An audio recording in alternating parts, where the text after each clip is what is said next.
Bonsoir à tous, merci de rester fidèles à votre magazine Business Première sur Vox Africa. Au sommaire de ce numéro, l'ascension du capital investissement en Afrique, ce sera dans notre première partie d'émission. Et en seconde partie d'émission, pour notre business model, nous recevrons Monsieur Bonaventure Jolissin. Il est directeur général de Metallux, une structure spécialisée dans la charpente métallique. Mais avant d'aller plus loin dans ces sujets, je vous propose de faire le tour de l'actualité du continent et ça se passe dans les news.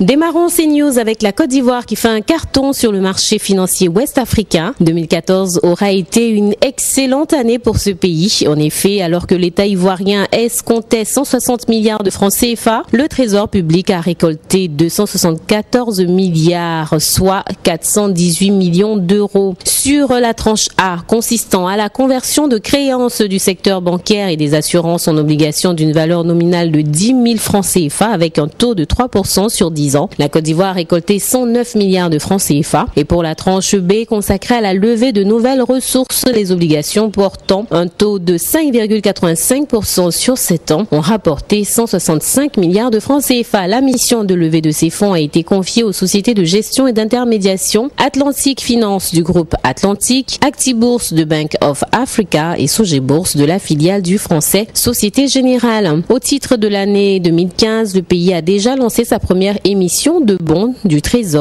d'un montant de 50 milliards de francs CFA. Le cours du pétrole chute et le budget angolais pourrait être revu à la baisse. Le recul des cours du pétrole va-t-il contraindre l'Angola à renoncer à la hausse de dépenses sociales prévue dans le budget 2015? Eh bien, si la situation économique du pays s'est améliorée depuis la crise financière 2008, les attentes des citoyens sont, elles, aussi en hausse. Pourtant, la chute des prix du pétrole embarrasse l'Angola. Le pays risque de revoir le budget 2015 élaboré sur la base d'un prix du baril à $81 à la baisse. Et pourtant, il prévoyait une hausse des dépenses sociales, ce que ne lui permet pas le cours actuel du pétrole proche de $50 le baril. L'Angola tire près de 70% de ses ressources fiscales du pétrole. Aussi, l'effondrement des prix constaté depuis juin devrait entraîner une chute des revenus et accentuer la dégradation des comptes publics. Or, en Angola, 54% de la population vit avec moins de $2 par jour. Les autorités avaient promis à améliorer les conditions de vie de la population et ces autorités veulent éviter d'aggraver le malaise social.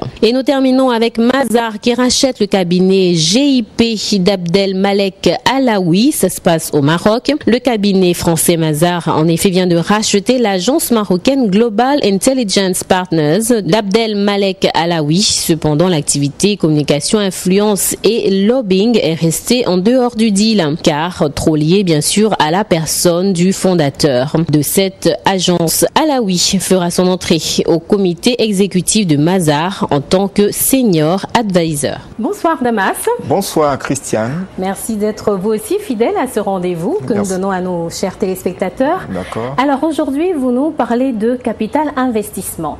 Mais qu'est-ce que c'est le capital investissement? Le capital investissement est une activité financière à travers laquelle un investisseur entre dans le capital d'une entreprise, il passe quelques temps et ressort après en revendant ses parts un peu plus chères pour réaliser ainsi une plus-value. Donc c'est une activité qui prend de l'ampleur et les entreprises, puisqu'elles recherchent des financements, ont de plus en plus recours aux fonds d'investissement avec cette forme de financement. Pour une présentation plus détaillée, je vous propose de suivre ensemble cet élément. Issu du terme anglophone private equity, le capital investissement désigne une activité financière consistant pour un investisseur à entrer au capital de sociétés qui ont besoin de capitaux propres. Il s'agit généralement de sociétés non cotées en bourse qui permettent à l'investisseur de ressortir quelques années plus tard du capital de cette entreprise en revendant plus cher ses actions. À travers ses principales ramifications, on parle de capital risque lorsqu'il s'agit de financer le démarrage de nouvelles entreprises. Le capital développement, quant à lui, concerne le financement du développement de l'entreprise. La troisième ramification est le capital retournement qui cible beaucoup plus le redressement de sociétés en difficulté financière. Face à la frilosité et aux hésitations manifestées par plusieurs banques à l'endroit des porteurs de projets, le private equity s'affiche de plus en plus comme une alternative fiable pour les entreprises en phase de création ou d'expansion. Auparavant privilégié sous d'autres cieux, le capital investissement tisse très progressivement sa toile sur le continent africain. Depuis une dizaine d'années, cette activité a fait de l'Afrique subsaharienne subsaharienne un nouveau terrain de jeu. Pour cette région, c'est une formidable opportunité pour attirer de nouveaux investisseurs qui confient leurs fonds à des équipes de gestion professionnelles et spécialisées. Ces gérants de fonds de capital investissement se donnent ainsi pour mission d'identifier des sociétés à fort potentiel et de leur donner les moyens financiers nécessaires pour renforcer leurs équipes, les pousser à améliorer leur information financière, leur gouvernance, leur performance sociale et environnementale. Au cours des 2 dernières années, la collecte de fonds sur les marchés émergents a augmenté d'au moins 72% sur un total de 40 milliards de dollars US. Mais la collecte de fonds pour l'Afrique subsaharienne a baissé de 3% à 1,45 milliard de dollars US. Rappelons qu'elle a connu un pic en 2008 avec 2,24 milliards de dollars US. Le taux de rendement interne du capital investissement a été évalué à 23,1% par an entre 2002 et 2012. L'arrivée de nouveaux venus qui rejoignent les acteurs historiques illustre bien l'intérêt renouvelé des fonds de private equity à l'égard du continent africain. Carlyle a investi fin 2012 dans la société tanzanienne Export Trading Group, puis début 2014 dans le transporteur mozambicain G&G. La holding d'investissement français Wendel a pour sa part confirmé son vif intérêt pour l'Afrique en réinvestissant dans la société IHS spécialisée dans les télécoms et en injectant 100 millions d'euros dans le capital de l'assureur Saham. Le géant mondial, l'américain KKR, a bouclé sa première opération africaine en misant début 2014 sur le producteur de fleurs Afriflora opérant en Éthiopie. Toutes ces opérations mettent en relief la dynamique qui anime ce secteur d'activité et l'intérêt qu'il suscite dans la sphère économique. Pour parvenir à attirer l'attention de ces fonds d'investissement, les opérateurs économiques doivent donc tout mettre en œuvre pour évoluer sur un marché à forte potentialité de croissance. Le critère d'avoir une équipe managériale de qualité est également pris en compte, sans oublier la bonne maîtrise du secteur d'activité dans lequel l'entreprise qui a besoin de capitaux exerce. De la même manière que l'Afrique est très réceptive aux fonds d'investissement en provenance d'autres continents, il serait équitable que la réciprocité soit également établie à l'endroit des fonds africains. Une problématique qui mérite d'être creusée en profondeur, eu égard à la directive de l'Union européenne sur les gestionnaires de fonds d'investissement alternatifs qui semble créer un handicap concurrentiel pour les fonds africains commercialisant leurs fonds auprès d'investisseurs européens. Alors le capital investissement, on l'a vu, on l'a présenté de façon succincte, mais est-ce qu'il revêt diverses formes, diverses modalités? Oui, il y a 3 formes principales au niveau du capital. Il y a d'abord le capital risque qui permet de financer une entreprise nouvelle, une entreprise qui est à sa phase de démarrage. On a le capital développement qui permet de soutenir une entreprise qui est déjà installée, une entreprise qui exerce déjà, mais qui a besoin d'argent pour continuer son développement. Et on a le capital retournement qui permet de financer une entreprise qui a besoin d'être financièrement redressée. Donc de façon ordinaire, ce sont ces 3 formes-là que les capitals investisseurs utilisent pour pouvoir prendre des parts dans les sociétés. Mais tel qu'expliqué là, le capital investissement revêt apparemment une forte notion de risque.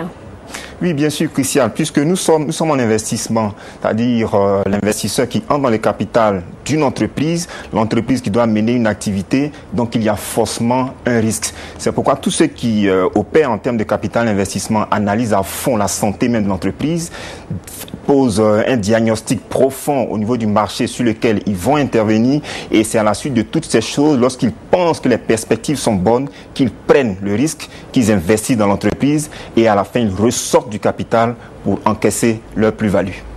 Alors, quelle est la différence entre le capital investissement, donc qui permet de financer une structure, et le prêt bancaire, qui est aussi une autre forme de financement? Oui, il y a quand même une nuance entre ces 2 formes de financement.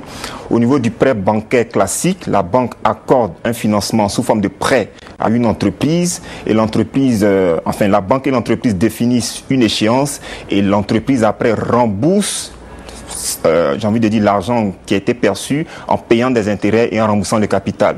Au niveau du capital investissement, les choses sont un peu différentes. Le fonds d'investissement entre dans le capital de l'entreprise, il devient un membre actif du staff managérial, il prend une part active à la politique de développement de l'entreprise, et après il ressort du capital. Donc il y a un pouvoir de décision qu'on acquiert lorsqu'on a un fonds d'investissement et qu'on utilise le capital d'investissement pour soutenir une entreprise, alors que lorsqu'il s'agit d'un prêt bancaire classique, la banque accorde juste un prêt à l'entreprise, mais la banque n'a pas un pouvoir de décision, la banque n'intervient pas dans le staff managérial de l'entreprise. Donc il y a quand même une nuance entre ces deux formes. Elle ne s'implique pas à fond, alors que dans le cas du fonds d'investissement, dans le cas du capital d'investissement, le fonds d'investissement s'implique vraiment à fond.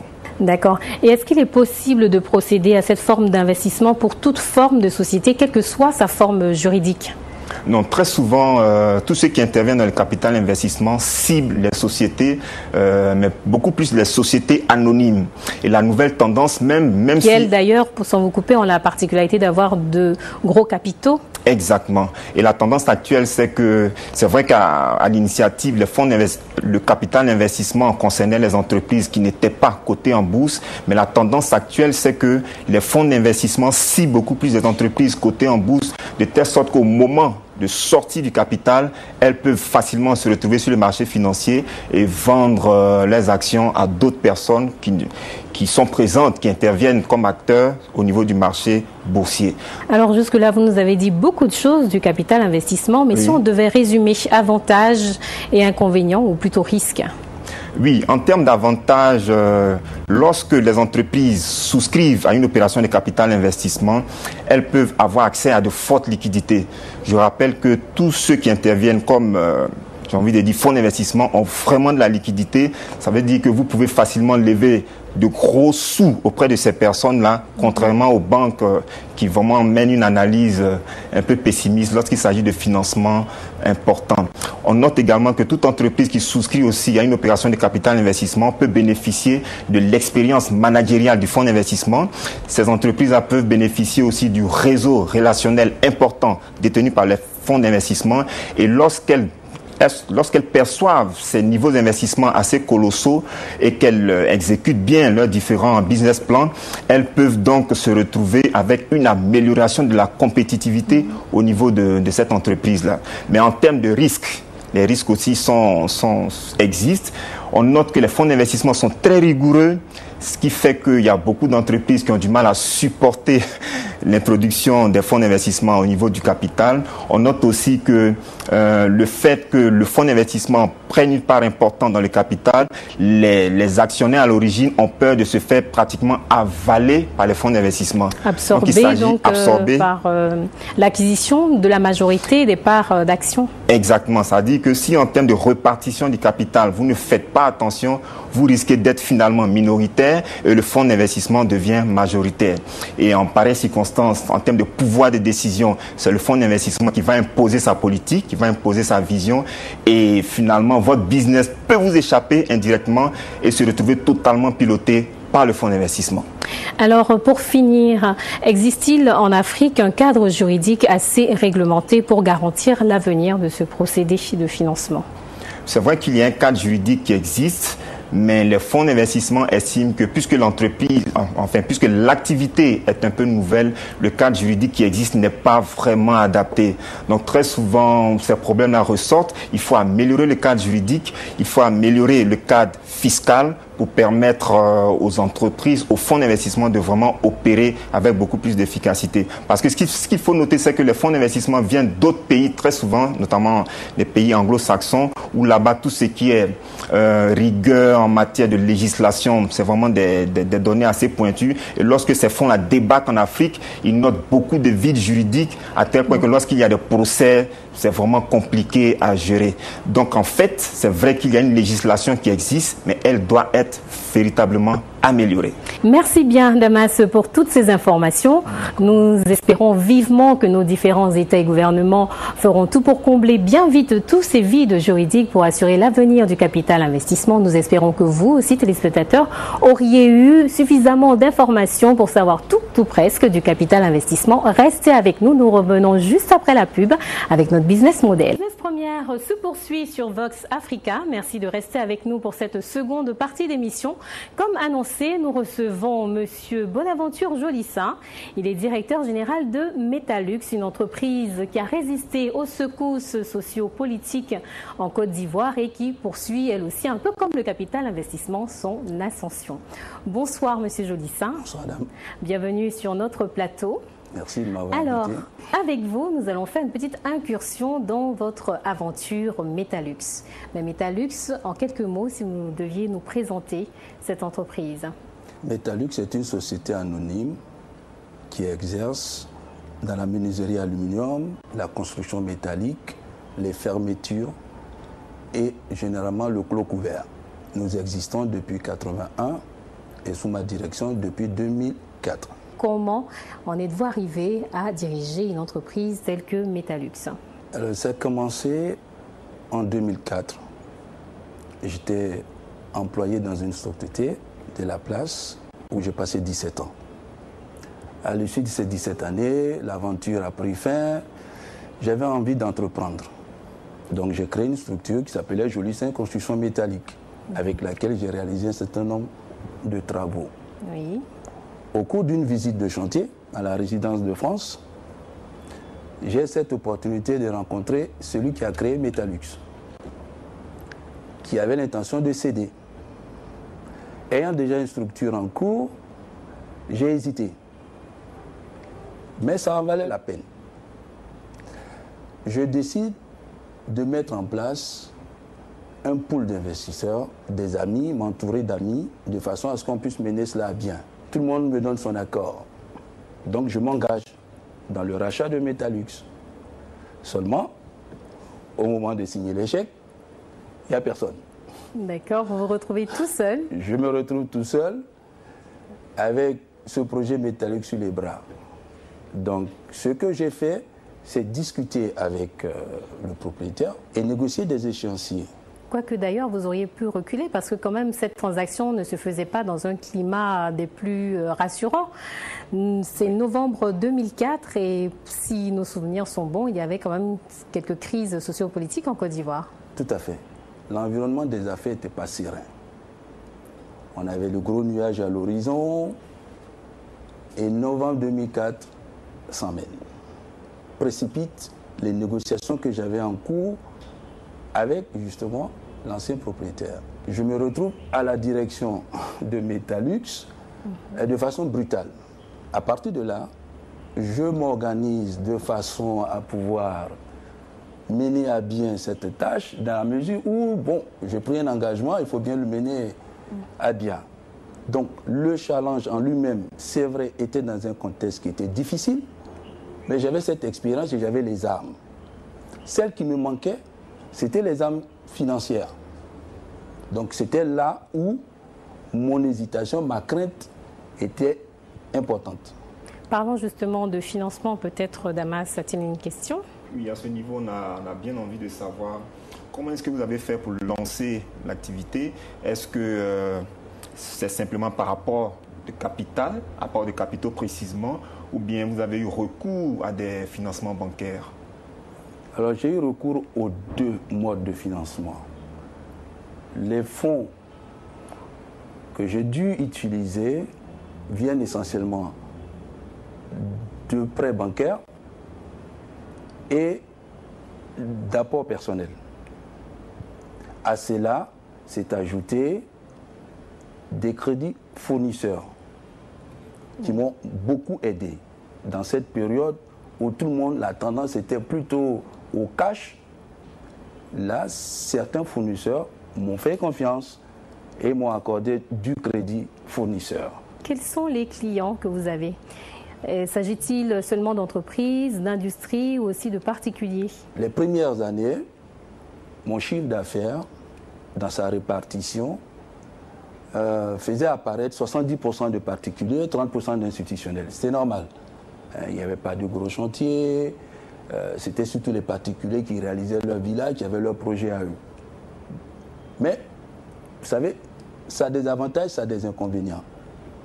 Le particulier, c'est du cash, il donne des avances, mais il y a beaucoup d'incertitudes quant à la fin des chantiers.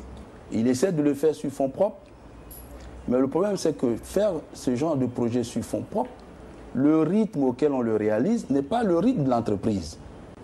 Et ça, j'ai mis du temps à le comprendre. Ça a été une de mes erreurs.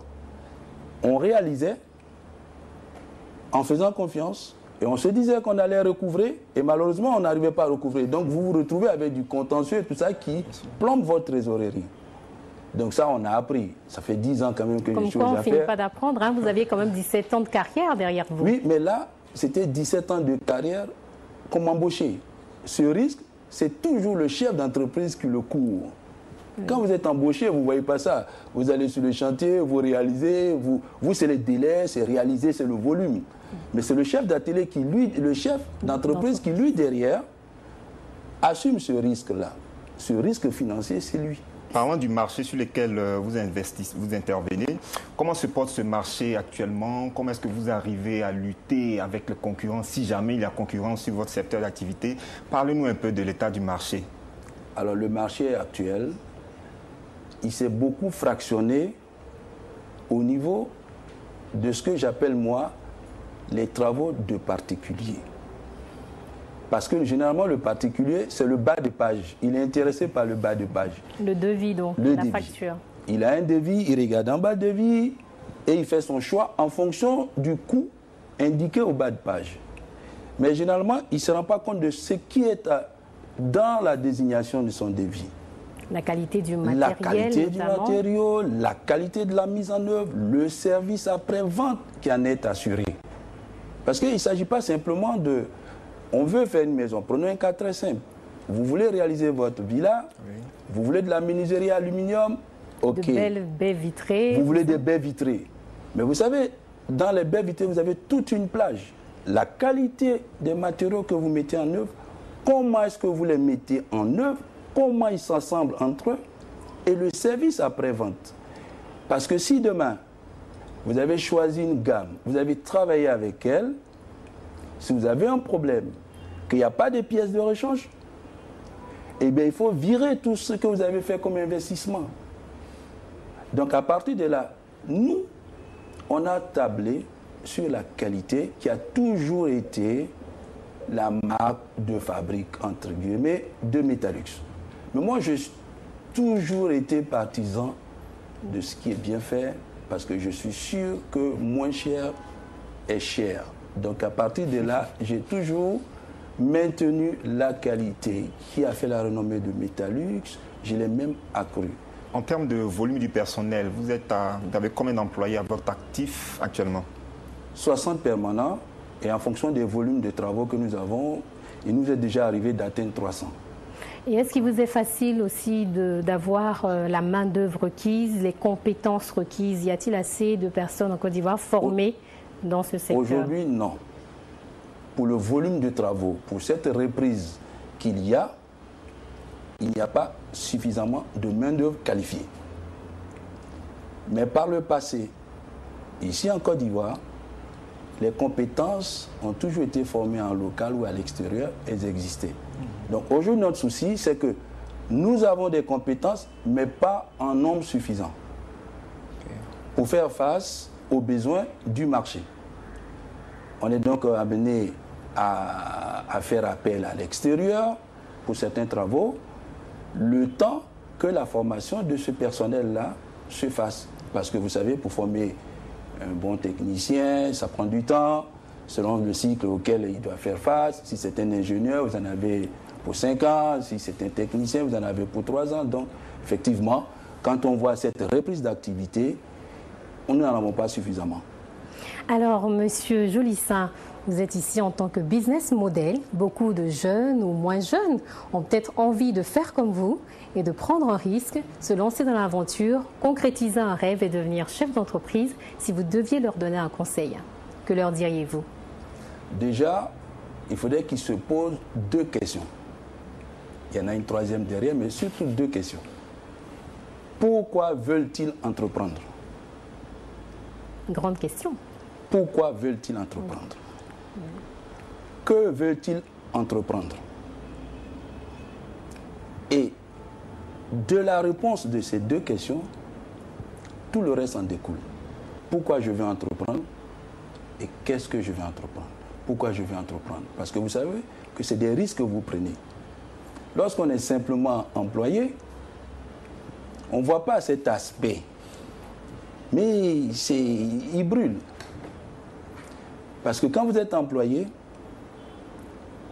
Votre souci, c'est, je dirais, c'est une fatigue physique. Mais le chef d'entreprise, c'est une fatigue morale. Tous les 30 jours, de façon continuelle, il faudrait qu'il trouve les moyens de faire vivre son entreprise. Parce que c'est vous qui portez le projet. Il faut que ce soit très clair. Celui qui pense qu'il va entreprendre en déléguant aux uns et aux autres et que ça va fonctionner, c'est faux. Si vous êtes une petite et moyenne entreprise, si j'ai un modèle à proposer, pour moi, c'est acquérir de la connaissance, de l'expérience